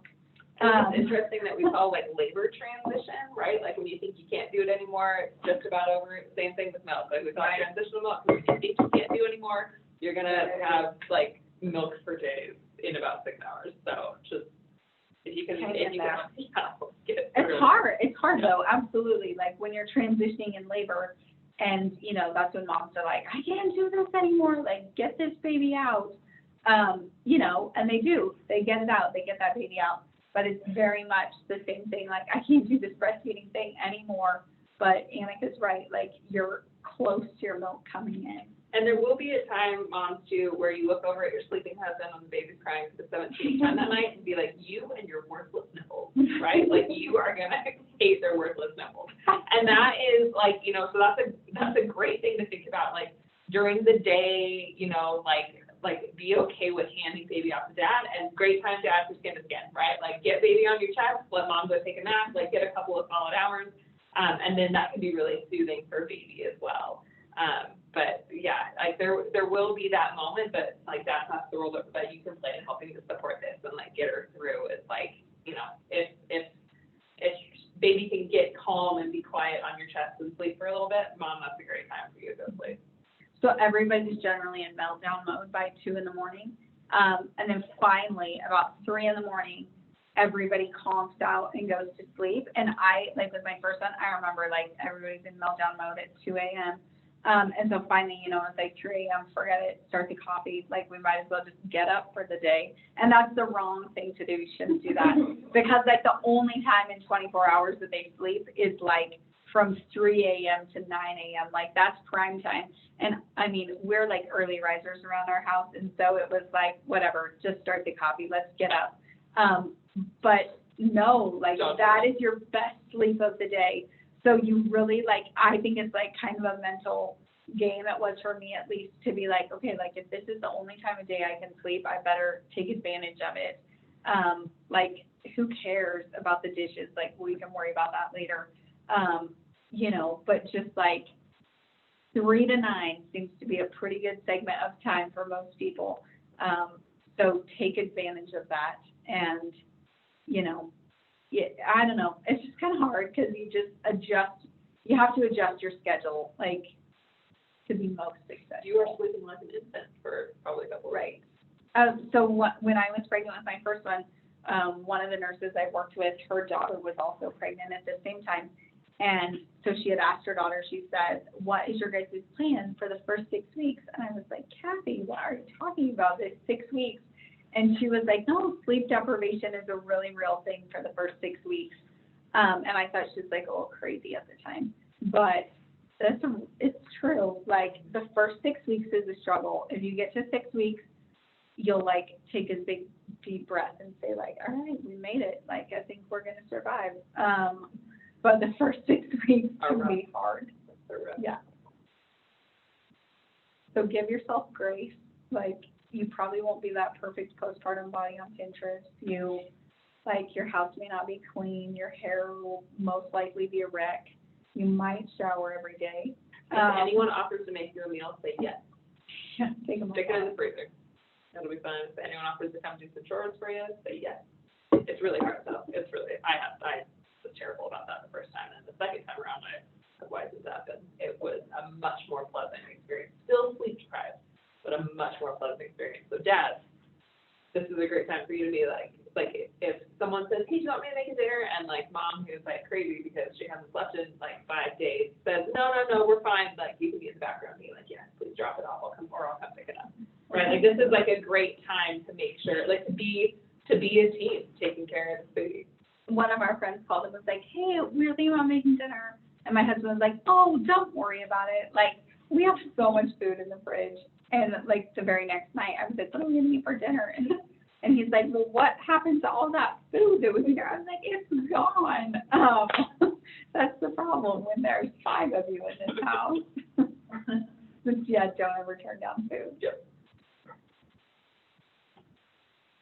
So feeding cues. So I look back at our photo album when my first baby was born, and like every single picture, he has his hand in his mouth and he's licking his lips, and I'm just like, oh, you poor thing. Did anybody ever feed you? So anytime those babies like have their hand in their mouth or they're licking their lips or whatever, like those are feeding cues. That's how they tell you that they're hungry. If a baby is crying, they're long past hungry. So we used to put babies in the nursery, like, okay, you had this baby, congratulations, we'll put it in the nursery for the night. But the only thing we had in the nursery was a baby monitor, and the only way you hear anything on the baby monitor is if they start crying. And so then you take this crying infant back to its mother, and it's really hard to latch them because they're mad at that point.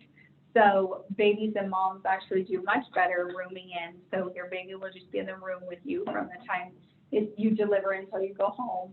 And then, like I say, if you see them, and you like, even if you just fed them 15 minutes ago, but they have their hands in their mouth again, they want to eat again. But all that eating, all that frequent feeding is what brings your milk supply in. So, certainly the grandmas, the friends, whatever is going to say, like, is that baby eating again? Like, they can't seriously be hungry.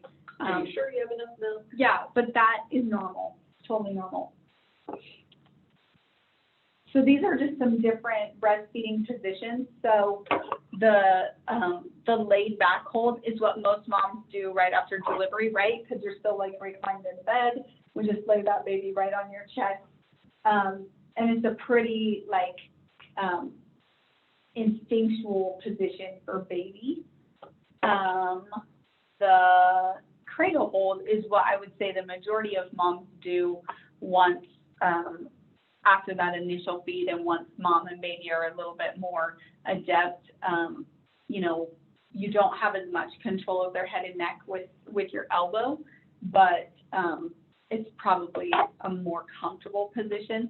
This cross cradle hold can be really helpful if your baby is like really small, or maybe they're like a couple weeks early or something like that, or even just to start off, because you can hang on to their head and you can hang on to your breast.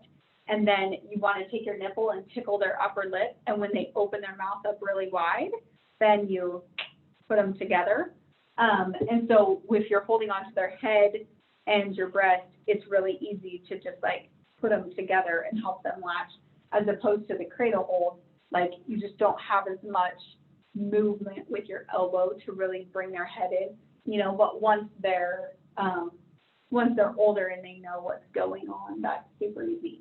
The football hold, where you actually tuck baby's legs back, like kind of in your armpit and hold them like this, that is sometimes nice for like a C-section mom. Like if they're having an incision and it's sore, you don't want baby laying on your belly. That can also be helpful if you have large breasts. So one of our CNAs informs me that she never saw her nipples when she was breastfeeding her babies because they were so far down towards the ground. And so at least if she was in a football hold, she could like see that she wasn't smothering the baby. So we all have our reasons for which position we like. And then sideline. So I didn't do that with my like newborn infants, but once they were like a month old, that was like, who am I kidding? Like I don't remember doing that so much with number 2, but number 1 and number 3, lots of feeding laying down. With number 1, like he would nap while I would get a few things done, and then when he woke up and was ready to eat, I would lay down on the bed and like catch a little nap while he was eating. And then with number 3, I get up in the middle of the night, and rather than sitting in a rocking chair to feed her, I'll just grab her and lay down and feed her. And I think it's like hard for most moms, like in the tiny infant stage, because you're still like trying to support them and whatnot. But once they get a little bit of size on them, and they don't have to be that big, but once they get just a little bit stronger, you like, that can be a lifesaver. And you can kind of figure out the mechanics of it too. Like I could never, like for me, just the way my anatomy goes, like my bottom arm isn't on my head, but I can support baby's head that way. So, and I would say, you know, the thing with all of these positions, like in the cradle hold, like Megan's saying, that's the most popular. But like, if you look at this gal's shoulders, like, see how she's kind of how hunched up her shoulders are right here. And then even like in this picture, like she's kind of picking her head up, and then she's like lifting her shoulder right there. Of all these, I mean, this one's not too bad, but of all these pictures, like mom's kind of like hunching over trying to feed baby, and that you are asking for like neck, shoulder, wrist, and hand injuries. Like if you are like basically crouched in a position trying to feed baby, because what you want is something that looks kind of more like this level of relaxation, where you can just relax into the position. Like I think my superpower might actually be like sleeping and breastfeeding at the same time. Like I'm not fully asleep, but like, you know, like if she were to stir, like I wake up, but there are times where I'm like relaxed enough and comfortable enough to where you can just nod off. And I can tell when I haven't been good about that, because like my neck and shoulder will start to hurt. So that's a huge thing to think about with breastfeeding. The other piece of that is that if your muscles aren't relaxed, then that sympathetic nervous system kick over to get that letdown is much, much harder. And so babies, when they latch, and then if they don't and they'll start to suck, and their pattern of sucking, it'll be like faster at first, and you'll see this when you pump too, but it'll be like a faster stimulation at first, and then it'll slow down as that milk starts flowing. If you're tense, they have to suck for a lot longer, and then they might get mad, and then like Megan was saying, it's much harder to latch, like they get impatient and start pulling off. So definitely something to think about when you think about positioning. So, like she only has one pillow, chances are you're gonna, and we'll talk about those in a second, but chances are you'd want more like 2 pillows and then another pillow under the other arm too. And that's something we can help you with in the hospital, but great use for throw pillows if you've got extra throw pillows. So, so really the keys are aligning your spine, right? So you don't want to be hunched over feeding baby like this. I had a tendency with my first son, because he was only 4.5 pounds when he was born, and I think when we brought him home, he was only 5. And I would do this crazy thing where I would like cock my wrist down like underneath his butt to hold him up, and then he was like really wobbly on top. So then I had my shoulder up like this, and I ended up giving myself bilateral like wrist tendon injuries for like the next 9 months. So what I learned the second time then is even when babies are small, you're better off to like don't try to carry everything at once like I do, and just carry baby with your wrist, arm, and shoulders in a more neutral position. That relaxation, like we talked about, is huge, both for milk letdown, and then also posture. Like the other thing to think about too is like, so you're getting baby latch, and I know I have a tendency to like reach my neck forward like this, if you guys can see. So here's neutral and here's forward, and that's something that can cause pain in your neck too. You actually compress the joints in your cervical spine when you move forward like this. And if you've seen folks with like the big hump in their back, that's the big joint of motion through there. So maybe you like look initially to get baby latched, and then be able to relax back. So when you're picking a chair, like if you're gonna have a set chair where you're gonna do all the nursing in, you don't necessarily have to go out and buy a nursing chair. But whatever you do pick, make sure it's one where with either a combination of pillows or with the existing armrest, you want something that supports your head. So that way you're not having to hold your head up. You want something that supports your arms, so you can rest your arms, and then something where you can be kind of in that laid back position to be able to like bring your chest, so you're not sitting perfectly upright like this, but you're in more of like a relaxed spine position that isn't hunched over. So I know like when I went to pick out a nursing chair, I think I sat in, I don't even know if you can do this with COVID anymore, but I went and sat in every single chair in the place to make sure that my arms could rest and my head could rest. Every once in a while, like you get a nursing chair, and dad too, like, so if, because at some point, if you're gonna go back to work, you may be bottle feeding this baby. So dad, that's the good thing for you too, is to make sure that you fit in the chair also. That you can rest your head back and rest your arm, because it's the same concept. Like you don't want to be trying to bottle feed a baby, like holding them up here. You want to be able to relax into it and be able to manipulate baby a little bit more. You can buy breastfeeding pillows. The one that we have at the DME, the medical store here, is this one. This one's probably my favorite. It's got like a little, and it's not super dense foam, but it's got a little bit of lumbar support, like low back support here. This little snap here expands.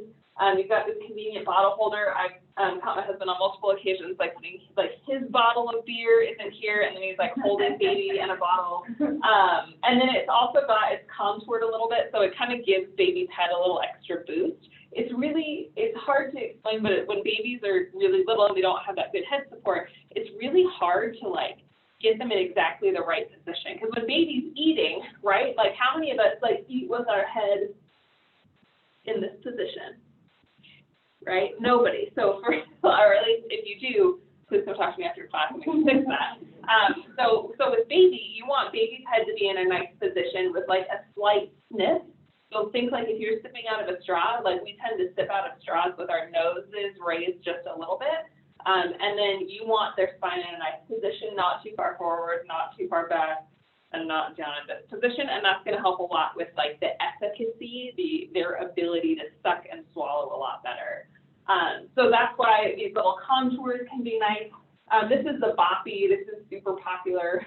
Our OT really likes Boppies to help babies like with initial sitting up or to help with tummy time. Nobody's waist is ever this big after like postpartum, right? So and then you spread them out a little bit and then they get kind of this weird curve. I have seen them used on the side. So like if you're going to do a football hold, or if that's something that works for you, that might be something that is really nice. And these aren't very expensive either, but I would say if you're looking for a breastfeeding pillow, something like this. This is kind of nice. This was pretty cheap off of Amazon the last time I looked. I think it was like $20. You can adjust the height of these pillows. This was the most expensive one I found. This is an Ergo Baby. Again, you're looking kind of at that contour that's going to roll baby in towards you. My kids, for some reason, have this tendency to my kids like to eat twisted like this for some reason. And I always try to roll them in and then they kick themselves back out. But what this does that's kind of nice is it rolls baby towards you as well. So something like this would be good for both mom and baby. Or if you have a pregnancy pillow, that's something that you can use and coil up as well to use that way. That link I have on there, that was like when we did this class a couple of years ago. These were the top 5 rated breastfeeding pillows. Again, you don't have to go out and buy something. If you do want something, sometimes they can be kind of handy, but throw pillows, like lots of pillows at home. But I would definitely like try it out. Wherever you think you're gonna nurse, sit there and see if you can get yourself in the right position that's comfortable. And then if, you know, you have baby and you figure out it doesn't work, then ditch that and try something new. But really, there's not a whole lot of chairs that can't be fixed with pillows. And I recommend like that you kind of set up a breastfeeding station and that you just feed in the same spot every time, because it's like, I mean, if you can imagine that this baby might be nursing for like anywhere from like, I don't know, 15 minutes to an hour at each feeding, like you're gonna be sitting there for an hour many, many times a day and night. You know, you sit down and then your hormones let down and then you have this unquenchable thirst that you did not have 2 minutes ago. And it's like, as soon as your milk lets down, you're just dying of thirst. It's like you've never drank water So before. you need water. You need like gallons of water right now. And then you're hungry and you need a snack, and then your phone rings and you're sure as heck not gonna get up and go across the house to get your phone. And But you then forgot a birth cloth. you might be sitting there for the next hour. So I remember like with my first one, I like kind of just like timed my feeds by like, well, I watched Pioneer Woman the last time I fed, and so I guess I'll watch, you know, whatever the next Food Network show is the next time I feed. Now that I have more kids, like there's no time for any of that business.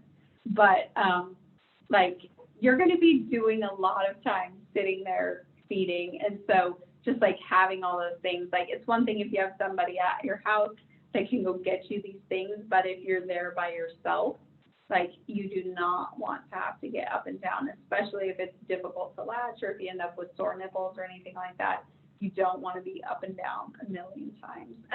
And all this lasts for a fairly short period of time. And then, you know, a month goes by or 2 months go by, and then, you know, you're like nursing and mowing the lawn and whatever, like all at the same time. Walking. Yeah. You tell a story where you're like nursing and wiping your toddler all at the same Yeah, time after you're happened a potty. lot. I didn't think the hepatitis A vaccine was essential. Like I went in to get childhood vaccines and they were like, so and so's due for hepatitis A. And I was like, hepatitis A? Like we don't live in a third world country. Like that's from fecal oral contamination. Like we're not planning to travel internationally anytime soon. Like that's ridiculous. We don't need hepatitis A. You know, and then like I had a couple more kids, and I mean it's like I'm like holding one kid nursing, wiping the other kid, like, and then I was like, maybe there is more fecal oral contamination in this house than I ever imagined. So on second thought, we will go ahead and get that hepatitis A. So I mean, you adapt. Like you're up cooking dinner, you're whatever. And again, like that's another great thing for you, right? Like my husband always knew as soon as after about 2 weeks of breastfeeding, he knew that I would always forget my phone, water, a snack, and a birth cloth. So as soon as like my son started crying and I started getting set up to nurse, he would just like follow me with those things because guaranteed I did not have them. So that's a really great thing to do. And like Megan said, set up a station. Like my nighttime routine was to like fill the water in her room where I nursed, fill the water like right next to the bed where I would nurse. And then I would have like an extra water in the kitchen just in case I like got Needed it. and yeah, you know, just and then they were all ready to go and I could do it half asleep and it was great. So I mean, my daughter is gonna be a year old here like next week, and still before I go to bed at night, like I still live I do because too. you know I'm up in the middle of the night and it's almost always gone in the morning. Yep. And I'm not even a water drinker. And I don't, and it's funny because now when I nurse her, I don't get that like unquenchable thirst, but as soon as I'm done and I go back to bed, I probably drink like 12 ounces of water and then like lay down and go back to bed. I drink a lot of water in the middle of the night. The recommended volume for a nursing mom of water intake is about 90 ounces. So like this is like a 32 ounce water bottle. So like pretty easily like 3 of these. And then especially in the initial stages, I mean, I probably drank 180 ounces of water. I mean, I'm not kidding you. Like, I could go to the gym and work out and drink coffee. Like, I did not drink water. And then I had my first child, and like, we give you those cups of water in the hospital. You know, they hold 800 mils. They're like these pitchers of water. And I didn't go anywhere without that thing. I mean, I have never had thirst like that before. It's amazing. Like your milk lets down and you're so thirsty. so kind of to summarize, feed early and feed often. We keep baby in the room, watch for feeding cues and feed on demand. And if baby is sleepy, at least offer the breast every few hours. So occasionally you will get that baby that just is like content to sleep for several hours. At least try to wake them up, you know, in the first few days. At least try to wake them up every 3 hours or so and feed them. And then move milk. So breastfeeding is a supply and demand operation. So, you know, like the way that we make more milk is to feed more often. So it's very common for babies to go through growth spurts. So a lot of times it's like they say 3 weeks and 2 months. And, you know, it happens so many times throughout that first few months. And so I know it's happened to me many times where it's like, oh my gosh, like I'm empty, like baby just fed and they're still hungry, but I'm empty on both sides. And that is, I think, where most moms are like, gosh, I don't have enough milk, and they start supplementing with formula. But really what you want to do, what you want to do is to just keep nursing that baby. So even if like a week ago they were content to eat every 2 hours, like now all of a sudden I feel like I'm empty and they are eating every hour, and they might be fussier than they were normally, and they just keep eating and they keep eating and they keep eating. And that's when most moms just kind of throw in the towel and say like, I need some formula, but just keep nursing. And on about day 3, all of a sudden your supply like rebounds and your body starts making more milk. And so just stick with it and keep nursing, and your body will produce more milk. But if instead you supplement with formula, like your body never got the message to make more milk because that baby nursed a couple extra times and then it didn't nurse for another 6 hours. So your body never got the cue to make more milk. So you have to give your body adequate opportunity to respond. And it's pretty easy. We'll do it most of the time. So nipple soreness is not an uncommon problem. More than 90% of women report nipple soreness. You know, like some soreness when you latch baby is not uncommon, but we shouldn't have like persistent pain throughout your entire, like the entire hour that you're sitting there nursing. It shouldn't be like digging your toenails into the carpet. Like it shouldn't be unbearably painful. And if it is, you certainly need a lactation consult, and sooner rather than later. So where I see a lot of moms struggle is like breastfeeding was okay in the hospital. They went home, their milk came in. Now all of a sudden they're trying to latch baby on this bowling ball. So it was like soft breast tissue that they were latching on. Now it's just this hard rock. So all the baby can latch onto is like the tip of the nipple. So they're not getting a good latch, and they're just chewing at the end of that nipple. And then, so by the time I see moms crying, babies crying, and their nipples are bleeding. And that's like not good for anybody. So if you're struggling, reach out sooner rather than later. Like, don't be like, you know, when we were kids and like something was hurting us, you know, my mom always just told us like, just sleep it off. Like maybe it'll be better in the morning. Like, don't sleep off sore nipples. Like it won't be better in the morning. And maybe a good way to test that too, like in terms of like an inflammatory response, like Megan's saying, like, okay, so maybe a pain with latch and then it should go away. But if it doesn't, or it still feels sore, like touch your nipples when you're not nursing. And if you still have that same sensitivity, and it's not just that they're sensitive, but it's like painful sensitive, like that's when I would get on the horn to Megan and have her there, you know, in the next 24, 48 hours, because you're not going to want that to continue. So really, I mean, in terms of like inflammation and irritability, like that irritability should go away. Like if it's not severe, and maybe it was just like a one bad latch one time, that irritation should go away probably within like a half hour, and then your nipples just go back to just feeling pretty normal. But if you have that sensitivity, like, and then it continues and it's a little more next time, that's the pattern that you want to avoid or look for, or that's the pattern that you can see, and then that would be like, okay, it's coming in.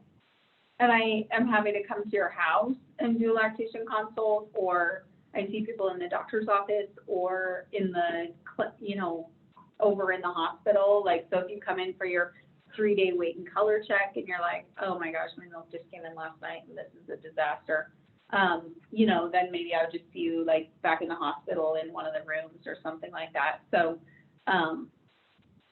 our contact information is at the end of the PowerPoint, and certainly like my cell phone number is on it, and just call me or text me.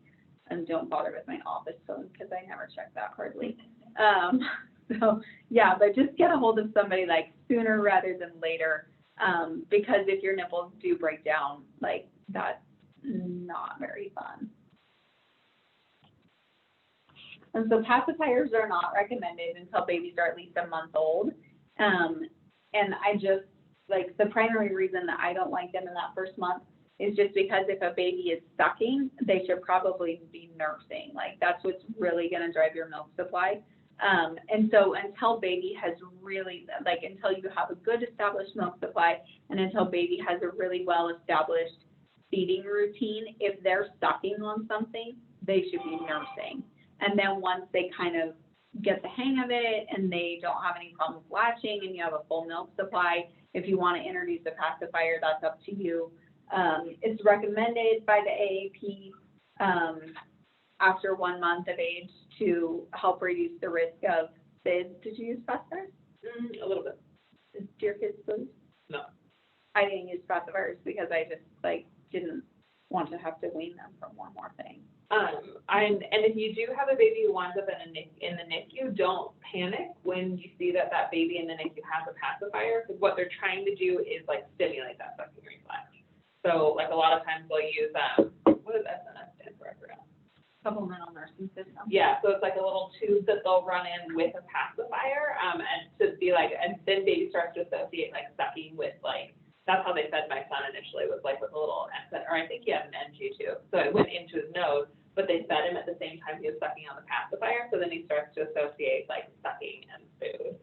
So don't panic if that happens. But yeah, I bet my daughter was like 4 or 5 weeks old, and I know my OB was like, he asked how often she was getting up, and I said, about every 2.5 hours still. And he was like, you could give her a pacifier, but I've taught this stuff enough times with Megan. And I was like, no, I think I'm just gonna wait it out. And I bet it was another 3 weeks, and she started to sleep in like 4 and 6 hour stretches, and my milk volume was keeping up. Like I'd gotten a good milk volume. So I would, if you can, really wait it out. But yeah, but they are a tool too. I mean, because like Megan said, like it does, like having that sucking reflex does help keep their. And we're like getting back to the place where we're like almost perfect parents again, like as opposed to like, 9 months ago when we were teaching this class, and we were just like, just do anything you can to survive. We just like, we didn't have any rules last January. Like we were just strictly in survival mode. Like maybe by the next time you guys have a baby, like we'll have had more babies and be in that mode again, and our babies will be sitting right here next to us. But and the class will be totally different. So it's, as a new parent, like you're gonna figure out what works for you and your family. And like Annika said, like a fed baby is the best baby, and you have to do whatever you have to do to like make it through that first 6 weeks. Like I feel like that's the really hard part. And so certainly like use whatever you need to help you out. And that, like, maybe another use for a pacifier too is like you're in the shower and you haven't showered for 4 days, and all you really wanted was a good shower. So like somebody can hold, maybe you can hold the baby off for a few minutes with a pacifier and being held, and maybe we had like a pacifier in the house. Yeah. And my husband just used it as like a mute button. Like he just like, they never sucked on it like willingly. He just like, if for whatever reason I wasn't there quite yet, it was like, he just like held it in their mouth, like, come on, like try to suck on it.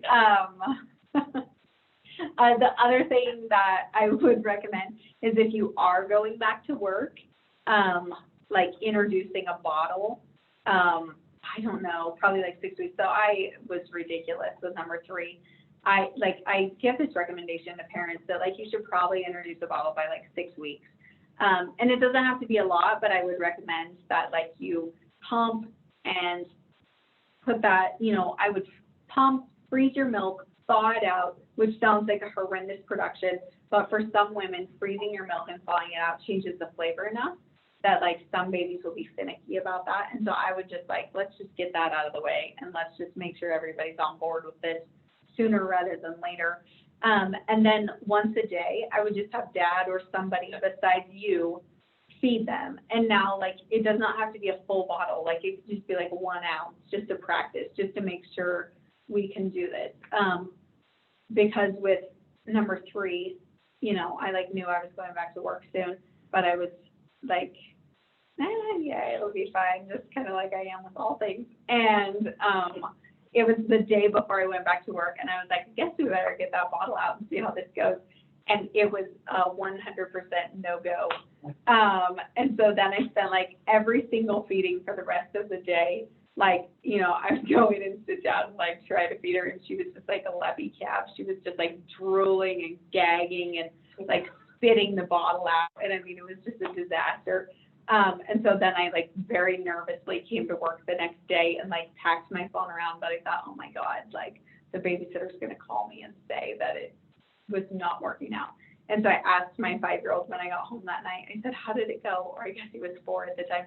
And he goes, she ate a couple bottles and she cried a lot. So if you know that you have to go back to work and you need to introduce a bottle, like I would not wait until the night before you go back to work to do that.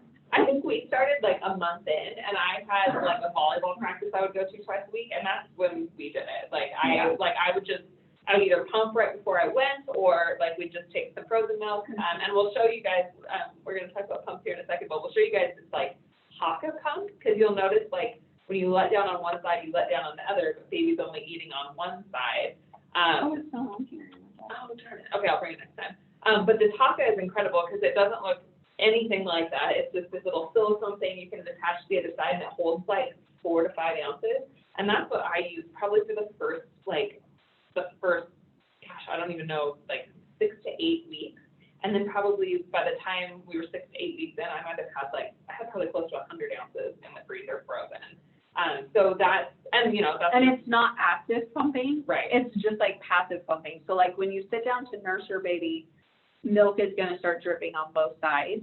Yeah. And so, but you can obviously only nurse baby on one side at a time. So rather than just letting all this milk like drip out all over your couch, you can just like attach this little suction cup and it just collects it.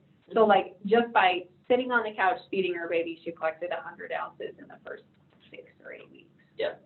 So that's pretty like. And it doesn't drive your milk supply up too much like it would like actively pumping the other side too. 'Cause that's something too you want to consider is like, you don't want to have double the milk for baby because you want them to get that foremilk and hind milk as well. So the Haakaa is like $20, $25, like totally worth it. I even used it in the hospital. Like my transitional milk started the second day, and I think we took home like 4 ounces from the hospital. So yeah, if you're gonna breastfeed, I would definitely recommend that. Especially if you're gonna go back to work, or even if you just want to like go out to dinner and leave baby with a babysitter, like you want to have some milk in the freezer. So that's a really great way to do it. So if you are planning to go back to work and you do need to pump and get up a milk supply, I recommend like not doing a lot of pumping in those first couple weeks, just because that's when your body is like trying to figure out how much milk to make. So if you just like right out of the chute are just like, all right, this is great, we have all this milk, I'm just gonna pump 5 times a day, pretty soon your body thinks you're feeding twins, and it's gonna produce milk for twins. And then like when you skip a day, you won't be able to skip a day, because if you're pumping 5 times a day, like your body, like you will be so uncomfortable unless you keep that same schedule. So I would just like, if you can, like if you want to just collect your milk that's dripping on one side, that's one thing, but I would not recommend doing a lot of pumping in the first couple weeks. Like let your milk supply kind of regulate to baby's demand. And then if you want to start pumping, like I just pumped every morning, right? So that's when I was the fullest. I knew I needed a milk supply in the freezer, but I did not want to be married to a pump. And so I would just get up in the morning, feed baby, pump once, and then that was it for the day. And I put that milk in the freezer. And so then your body knows, like, okay, we're just going to produce like enough milk for baby and 1 pumping session in the morning. And then the rest of the day, we just produce enough for baby. And so whatever your schedule is, like just keep that schedule. But I have talked to like several moms that were in the NICU when their baby was first born, and they were like on a regimented, in the NICU you are on a regimented like pumping every 3 hours kind of a schedule, but nobody ever helped them taper off that schedule once they came home. And so their baby is now 6 months old, and their baby sleeps through the night, and they are up every 3 hours pumping. because they cannot sleep longer than 3 hours. 4,000 ounces of milk. Yeah, and so like, and if they even considered skipping a pumping session, like, they couldn't, like, it would be way too painful.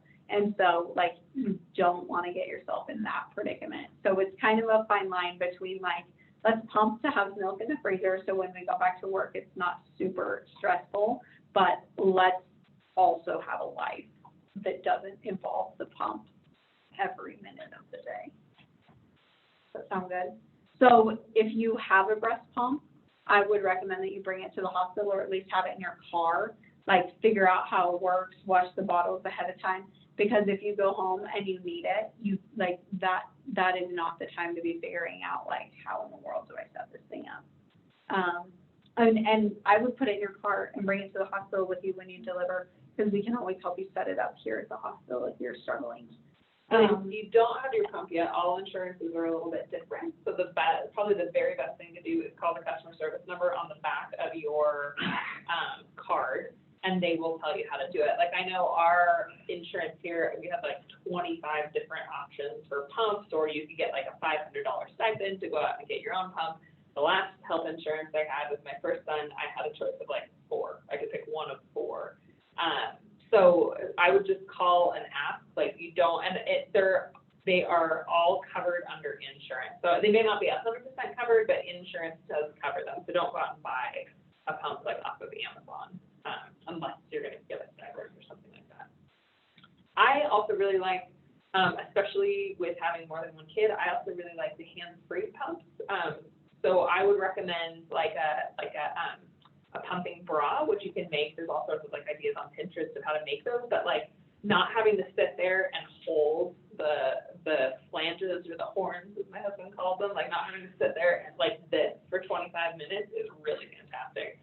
You know, if you can be like holding your baby or like brushing your teeth or eating or literally anything else besides just sitting there holding, that is really important for your sanity.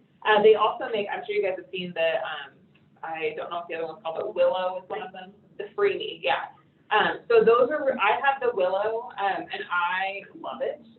If you're ever a patient of mine, I may treat you for a few minutes while I'm pumping. It is incredible. Like it is more difficult if you are going to be a high producer of milk. They have containers that only hold a certain amount. I mean, most containers only hold a certain amount, but like the Medellas, you can like screw bigger bottles on. So the Willow only holds like 5 to 6.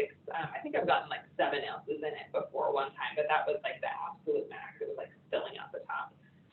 But that's something to think about as well. So if you know you want to be hands-free, you know you're going back to work, you're not sure if you're going to have a great place to pump at work, then that's something to think about as well. I mean, I kind of like it because I just like go hook up to pump and then go back to work, which is not necessarily great for my volume, but I've done it for long enough now that I'm pretty good at like getting myself to relax and pump. But it's also good too if you know you're going to be kind of busy at home or if you have other kids at home or things to do. Handy. You need not count how many times you feed your baby any more than you count how many times you kiss your baby. Breastfeed on demand, and I think that's kind of the key to a good milk supply. So it's incredible. There's ups and downs. It's certainly hard, but at the end of the day, I would always say that it's worth it. So. And use the heck out of Megan. She's a phenomenal resource. Yeah. So Please don't be bashful to get a hold of me after you deliver, and because it's way easier to troubleshoot it early on than it is. Or even if you just when everybody's crying. Yeah. Yeah. Everybody's crying. When everybody's in meltdown mode, that's not ideal. Okay, you guys, that's all we have for tonight. And then, well, next week's the last class. Sound good? Get a cookie for the road. Or 2. A cup of coffee.